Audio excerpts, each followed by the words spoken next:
Hello there, students. How are you today? It's Dr. Wheeler again. Got another story for you, and we'll get to that very shortly.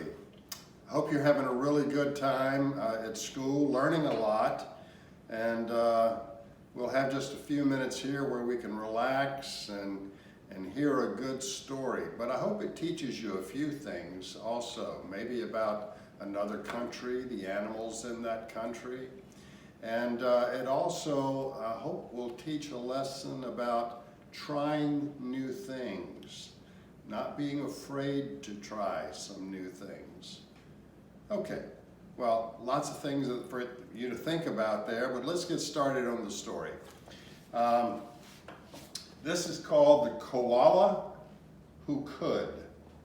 This is a koala bear.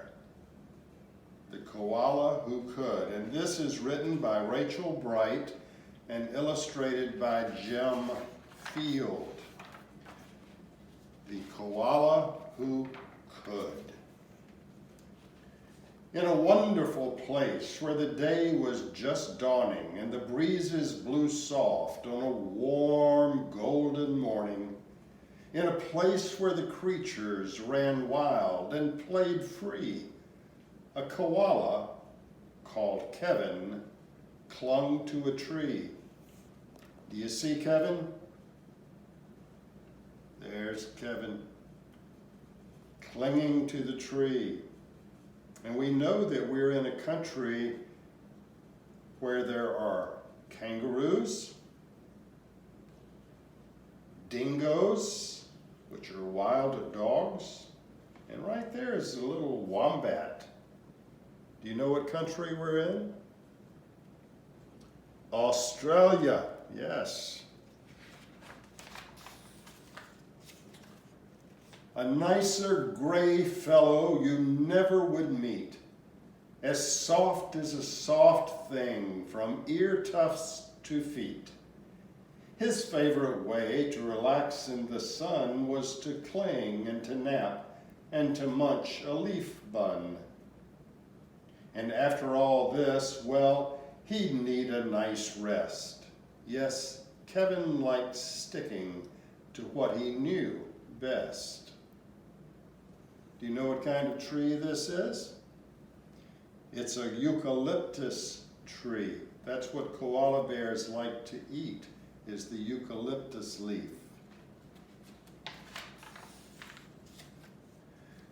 You see, high up was safe, since he liked a slow pace, while the ground down below seemed a frightening place. It was too fast and too loud and too big and too strange. Nope, Kevin preferred not to move or to change.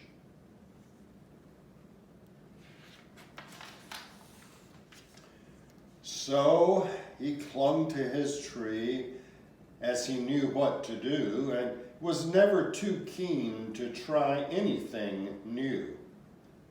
So when Wombat stopped by and shouted one day, "Hey Kevin, why don't you come down here and play?" I think," he replied, "I should stay on my plant. I'm busy right now. No, I'm sorry, I can't." See what he's doing? That says Kevin's leaf collection. He is gathering leaves.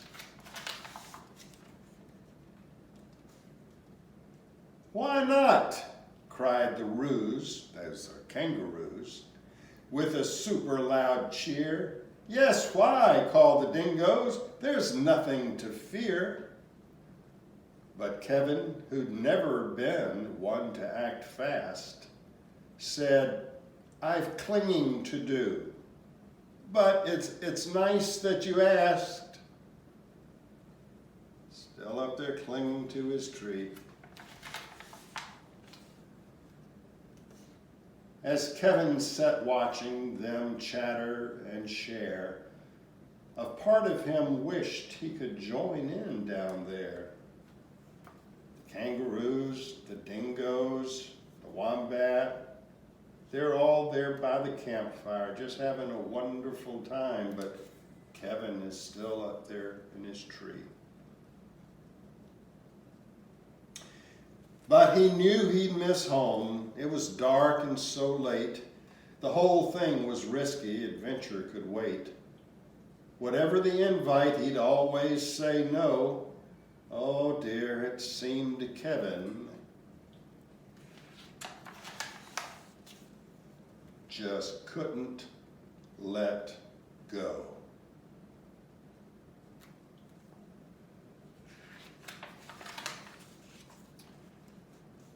So his life was the same, no matter the day.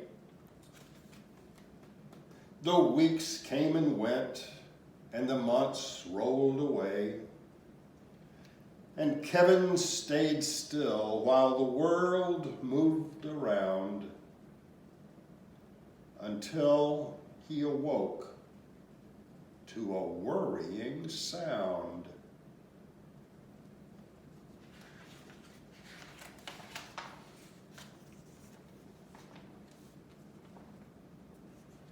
Tap, tap. Tap, tap, the source went. Well, this was a blow. Tap, tap, tap, tap, tap, tap, tap, tap, tap, tap. Oh no! What is that? It's a woodpecker pecking on Kevin's tree. Uncling! The crowd called, which had gathered below. Leap, we'll catch you. Just let yourself go. But Kevin was scared. Let go? No, I shan't. I won't, shouted Kevin. Oh dear, I just can't.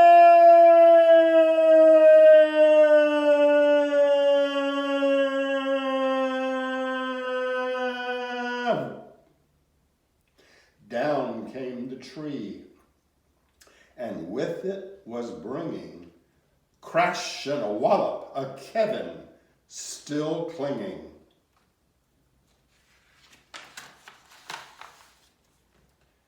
Kevin, he carefully opened one eye and looked up at the love staring down from the sky. Then one paw by one paw, he loosened his hold. He felt springy and light and happy and bold. The worst he could think of had now come to pass, and he was just fine.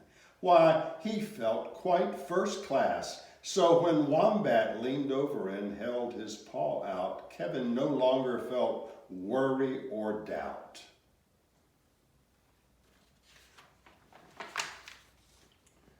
When Dingo asked, "Now will you come out to play?" the crowd all joined in with a, "What do you say?" And even though this wasn't part of his plan, Kevin replied, "Yes, I think that I can." And Kevin, from then on, was always can do. Because life can be great when you try something new. The end. The Koala Who Could. What was the problem? Kevin liked only to try what he knew how to do. He was afraid to try something new. But those other friends of him, who he actually kind of trusted and liked, they encouraged him and kept encouraging him until he was willing to try something new. And once he did try something new, he found it was just great. And I know a lot of you probably are a little afraid sometimes to try something new. But if someone you trust and who you know know who loves you, like your mom or dad, or sister, or granddaddy or uncle, someone who really would like to encourage you to do something, listen to them and at least try it. You may find you really, really like it. Okay, I hope you have a wonderful day today. Learn all sorts of good things. And somewhere along the way, try something new. Have a good day. Bye-bye.